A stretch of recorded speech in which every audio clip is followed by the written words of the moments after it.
यज्ञ में 3 कार्य मुख्य रूप से होने चाहिए। संगतिकरण, देव पूजन, दानेश। देवता का पूजन होना चाहिए, सत्संग होना चाहिए और दान होना चाहिए। ये 3 कार्य प्रमुख हैं और आप तीनों कार्य कर रहे हैं, इसलिए यज्ञ सफलता की ओर जा रहा है। दान देने में संकोच मत करना। मुक्त हस्त से दान करना, यही दान आपके साथ रहेगा और आपके साथ जाएगा और संकट में काम आएगा। जब भी संकट पड़ेगा तो आपके काम आएगा, आपका साथ देगा। जब कभी संकट आ जाता है और ऐसा संकट आ जाता है कि मदद करने वाला कोई होता नहीं, प्यारे, उस समय आप विश्वास रखना, आपके द्वारा दिया हुआ दान ये संकट के समय आपका साथ देगा और अंतिम श्वास तक आपका साथ देगा और आपके साथ भी जाएगा। ये दान की विशेषता हुआ। दान करने वाला व्यक्ति कभी भी संकट में नहीं फंसता है, और फंस जाता है तो संकट उसे उबार लेता है, किसी न किसी रूप में उबारता है। महाराज श्री दशरथ ने यज्ञ की रक्षा के लिए अपने पुत्रों को दिया। बोलो, दिया कि नहीं दिया? पुत्र दान, द्रव्य दान तो सब करते हैं, वस्तु दान सब करते हैं, लेकिन दशरथ जी ने तो पुत्र दान किया। किसके लिए किया? जल्दी बोलो। यज्ञ के लिए किया। अच्छा, भगवान को पुत्र के रूप में प्राप्त किया तो वो भी यज्ञ के माध्यम से प्राप्त किया ना? ये बात मैं नहीं कह रहा हूं, रामचरितमानस में लिखा है, इसलिए मैं बोल रहा हूं।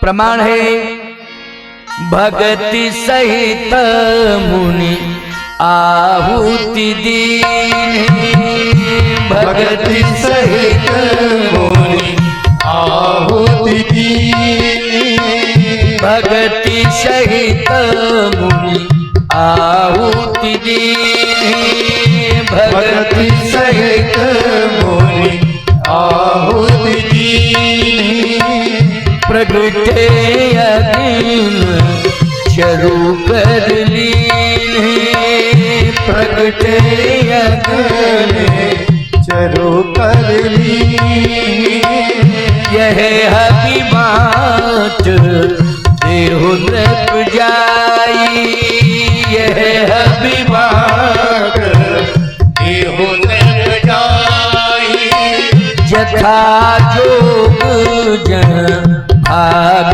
बनाई, जथा जोग जन भाग बनाई, यह अभिमाच देहु नृप जाई, यह अभिमाच देहु नृप जाई, यथा जोग जन भाग बनाई, यथा जोग जन भाग बनाई, यथा जोग जन भाग बनाई।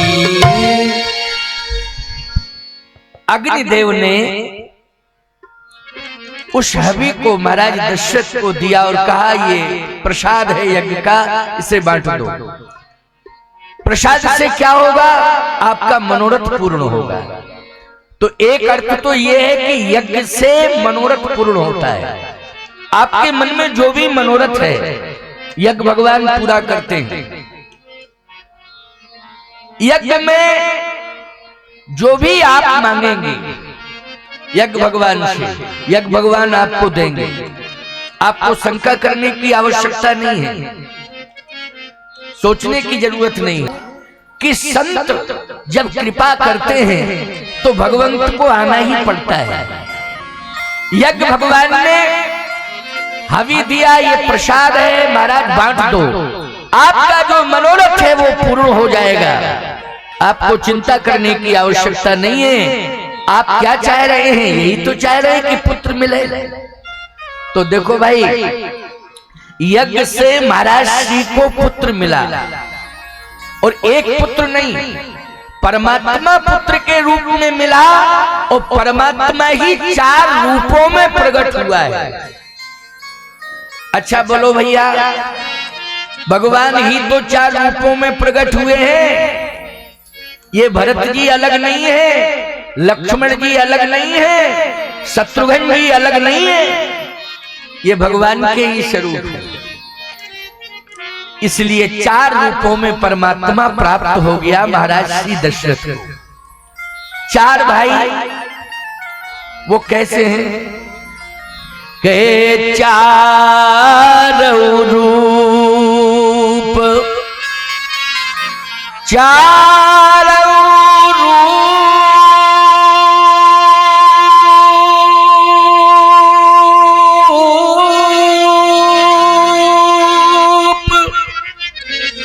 शील गुण धामा,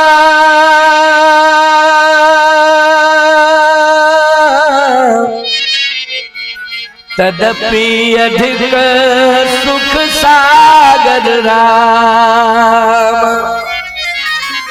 4 रूप शील गुण धामा, तदपि अधिक सुख सागर राम।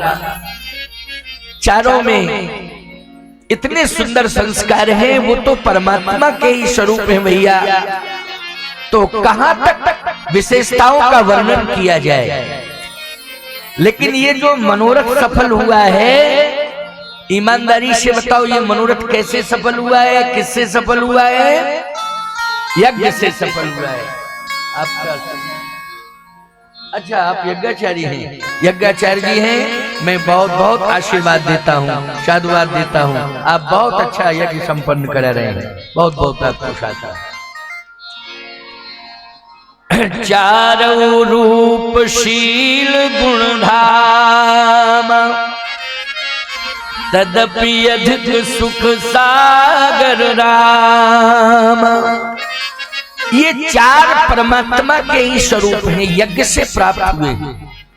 जब यज्ञ से परमात्मा प्राप्त हो सकता है, तो मैं आप सबसे पूछना चाहता हूं, यज्ञ से आपको आपके मनोरथ पूर्ण नहीं होंगे क्या? आपको क्या नहीं मिल सकता है यज्ञ से? कौन सा ऐसा मन का मनोरथ है जो अधूरा रह जाएगा? और यदि आपके मन का मनोरथ पूर्ण नहीं होता है, तो आप यही समझ लेना कि हम यज्ञ के प्रति मन से समर्पित नहीं हुए थे, इसलिए हमारा मनोरथ अधूरा रह गया है। अगर हम मन से समर्पित हो गए होते तो यज्ञ भगवान हमारे मनोरथ को पूर्ण करते। इसलिए मन से समर्पित हो जाओ, तन से, मन से, धन से आप यज्ञ में समर्पित हो जाएं। बस यज्ञ आपको सब कुछ देगा, कुछ भी शेष नहीं रह जाएगा, आपको सब कुछ मिलेगा। प्यारे, स्वर्ग में कल्प वृक्ष है, स्वर्ग में कल्प वृक्ष है, लेकिन याद रखना धरती पर कल्प वृक्ष आ गया है। आप कहो कैसे? ये यज्ञ ही कल्प वृक्ष है। कल्प वृक्ष की विशेषता होती है कि आप जो भी कल्प वृक्ष के नीचे जाए मांगेंगे, वो कल्प वृक्ष आपको देगा। यज्ञ भगवान साक्षात कल्प वृक्ष हैं। आप परिक्रमा करिए और मांगिए, यज्ञ भगवान आपके हर मनोरथ को पूर्ण करेंगे, सब कुछ देंगे। लेकिन आपको मन से समर्पित होना पड़ेगा, तन मन धन तीनों से समर्पित होना पड़ेगा। अच्छा, और सुन लो भैया, एक और कल्प वृक्ष है क्या? बोले ये राम कथा भी कल्प वृक्ष ही है। राम कथा कहाँ लिखा है? राम कथा कलिका मद गाई, सुजन सजीवन मूरी सुहाई। ये राम कथा क्या है? कली कामद गाई, ये कल्प वृक्ष है। कलयुग में राम कथा क्या है? कल्प वृक्ष है। आप जो भी राम कथा श्रवण करके अपने हृदय में राम कथा को हृदयस्थ करके जो भी आप चाहेंगे, राम कथा आपके हर मनोरथ को पूर्ण करेगी। यह है राम कथा की विशेषता। इसलिए राम कथा हृदय में रहनी चाहिए। केवल इस कान से सुनी, दूसरे कान से आपने निकाल दी तो कोई अर्थ नहीं। लेकिन आपने यदि हृदयस्थ कर लिया राम कथा को, तो याद रखना राम कथा कल्प वृक्ष बन करके आपके हृदय में रहेगी और आप जो भी मांगेंगे आपको राम कथा अवश्य ही प्रदान करेगी, इसमें संदेह नहीं। इसलिए आपको तो दो कल्प वृक्ष। और एक बात बताएं, ये क्या बात है? बेटियां कुछ कहना चाहती हैं, देखो क्या। अच्छा ठीक ठीक, बहुत बहुत आशीर्वाद, बहुत बहुत आशीर्वाद। हाँ, सुनते जाइए जरा, मन लगा करके सुनना। एक एक बात को स्पष्ट कह रहा हूं। राम कथा भी कल्प वृक्ष है, यज्ञ भी कल्प वृक्ष है। महाराज दशरथ ने जो चाहा था यज्ञ भगवान ने वो पूरा किया। अच्छा भैया, यज्ञ के लिए ही महाराज श्री दशरथ ने यज्ञ की रक्षा के लिए ही अपने पुत्रों को दिया। किसे दिया? विश्वामित्र जी के हाथ में सौंपा। विश्वामित्र जी यही तो कह रहे थे, असुर समूह सतावह मोही, ओ मैं आचन आयून पुतोही, अनुज समेत देहु रघुनाथा, और निश्चर बध में हो सनाथा। विश्वामित्र जी महाराज कहने लगे यज्ञ अधूरा है, और हे चक्रवर्ती सम्राट महाराज श्री दशरथ, मुझे पूरा विश्वास है कि मैं आपके राज्य में आया हूं, और आपके राज्य में आया हूं तो मैं निश्चित रूप से सफल हो जाऊंगा यज्ञ करने में। दशरथ जी ने कहा कि यज्ञ करने में तो आप वैसे भी सफल हो जाएंगे, लेकिन आप मुझे श्रेय दे रहे हैं, ये आपकी महानता है, कृपा है। दशरथ जी महाराज ये सोचे कि विश्वामित्र जी लेने के लिए आए हैं तो धन लेने के लिए आए होंगे, क्योंकि यज्ञ की बात कह रहे हैं तो यज्ञ में धन की जरूरत पड़ती है। अच्छा बोलो भाई, यज्ञ की जब भूमिका बनी होगी तो सबसे पहले चंदे की बात आई होगी कि नहीं? दान की बात पहले आई होगी। क्यों भाई? जब भी आपने बैठक की होगी तो किसकी चर्चा हुई होगी सबसे पहले? दान। कितना खर्चा आएगा, दान कितनी मात्रा में आ सकता है, दान आएगा तभी यज्ञ सफल होगा। वास्तव में ये बात सत्य है। महाराज श्री दशरथ भी सोच रहे हैं कि विश्वामित्र जी महाराज आए हैं और बार बार कह रहे हैं कि यज्ञ होना चाहिए, मेरा यज्ञ नहीं हो पा रहा है, और हम आशा लेके आए हैं, विश्वास है कि मेरा यज्ञ सफल होगा।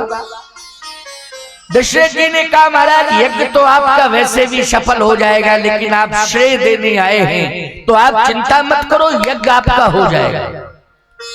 जितना धन चाहिए हम खजाना खोले देते हैं, जितनी आवश्यकता हो आप ले जाइए।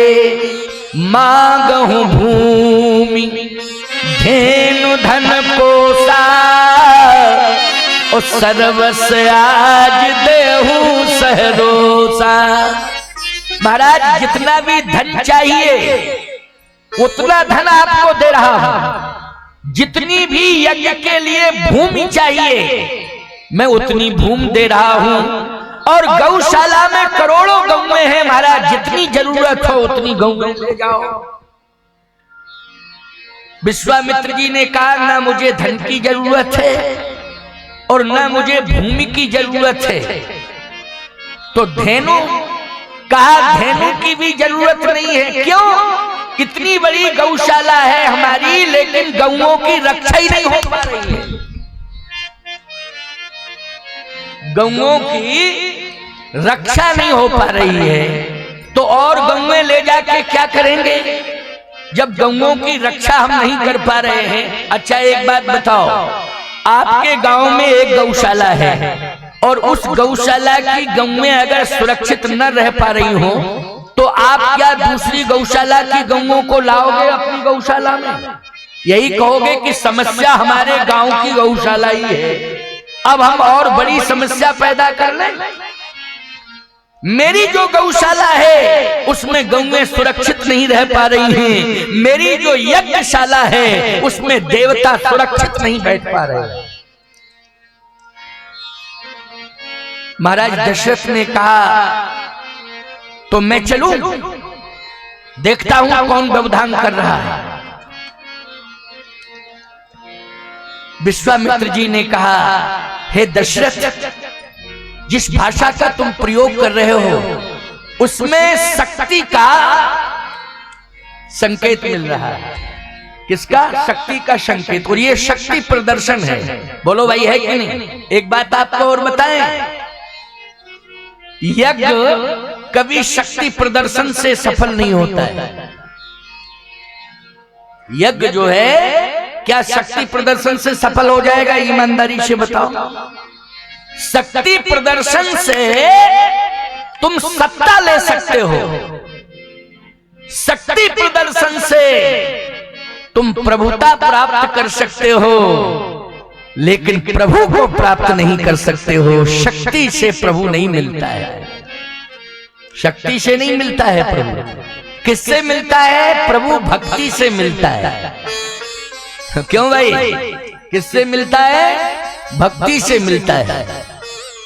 भगवान ने सबरी से यही कहा था, कही रघुपति सुन भामिनी बाता, मैं मानो एक भगति कर नाता। देखो भाई, राम में और रावण में यही अंतर है। रावण शक्ति प्रदर्शन करता है और राम की भक्ति का प्रदर्शन करते हैं। बोलो, करते हैं कि नहीं?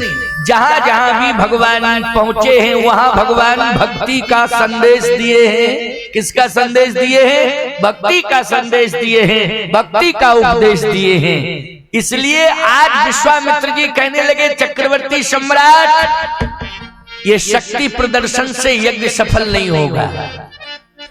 धन आप देना चाहते हो, धन की हमारे पास कमी नहीं है, क्योंकि मैं तो स्वयं पहले राजा था। धन की क्या कमी है? जब पहले मैं राजा था, धन छोड़ करके आया हूं, तो मेरा कोई भी कार्य होगा तो निश्चित रूप से मेरे राज्य का जो उत्तराधिकारी होगा वो धन की व्यवस्था करेगा। बोलो, करेगा कि नहीं करेगा? विचारवान श्रोताओं, जरा विचार करना। आप इस मंडरों ग्राम एवं समुआडी, क्या बोलते हैं, समुआडी, ये देवरी थाना पड़ता है ना, देवरी थाना क्षेत्र पड़ता है, बहुत बड़ा क्षेत्र है ये। देवरी थाना काफी बड़ा मानते हैं ना। पहले हजारीबाग था, अब गिरिडीह हो गया है, अब हो गया गिरिडीह। पहले क्या था?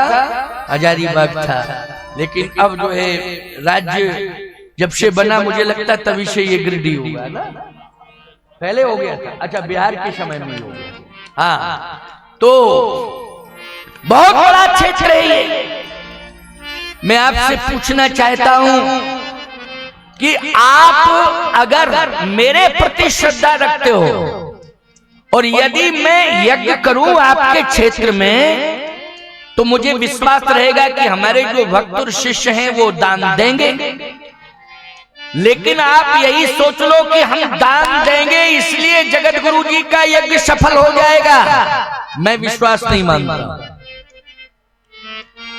क्योंकि केवल धन देने से ही यज्ञ सफल नहीं होता है। एक बात और सुन लो, आप कहोगे महाराज फिर यज्ञ कैसे सफल होगा? आपका कर्तव्य कहता है कि हमें दान करना चाहिए, दानियों को दान करना चाहिए। संगतिकरण देव पूजन दानेशु, दान की परंपरा है यज्ञ में। लेकिन मैं दावे के साथ कह रहा हूं, करोड़ों रुपया इकट्ठे हो गए हैं यज्ञों में, लेकिन करोड़ों रुपया इकट्ठे होने के बाद भी यज्ञ नहीं हो पाया। मेरे पास तो कई प्रमाण हैं। मेरे पास, मैं पूरी इंडिया में जाता हूँ, बड़े बड़े आयोजनों में जाता हूँ, मेरे पास कितने प्रमाण हैं, सैकड़ों प्रमाण मैं दे सकता हूँ इस मंच के माध्यम से कि करोड़ों रुपया यज्ञ के नाम पर इकट्ठा हुआ, यज्ञशाला भी बन गई, सामग्री भी आ गई, लेकिन ऐसा व्यवधान आ गया कि सामग्री और यज्ञशाला दोनों ही रहे, धन भी रहा, लेकिन यज्ञ नहीं हो पाया। क्यों? कारण क्या है?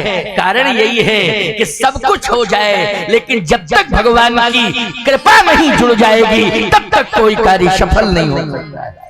इसलिए कृपा की प्रधानता होनी चाहिए। कृपा तो विश्वामित्र जी ने कहा, न तो तुम्हारे धन की जरूरत है दशरथ, न तुम्हारे बल की जरूरत है, मुझे तो भगवान राम की जरूरत है, इसलिए मुझे राम दे दो, राम से ही मेरा यज्ञ सफल होगा। राम का अर्थ है कृपा। बोलो क्या अर्थ है? कृपा। इसलिए मुझे तो राम चाहिए।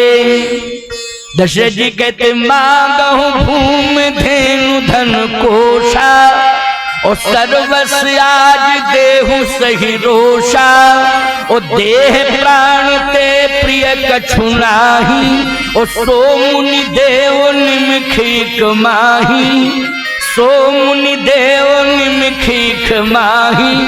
मैं प्राण भी दे सकता हूँ। महाराज दशरथ ने कहा, महाराज प्राण ले लो। विश्वामित्र जी ने कहा, ना मुझे प्राण चाहिए, ना धन चाहिए, मुझे तो राम चाहिए। दशरथ जी महाराज एक बात कह गए, आप सुनना और समझना जरा। क्या? सब सुत मोह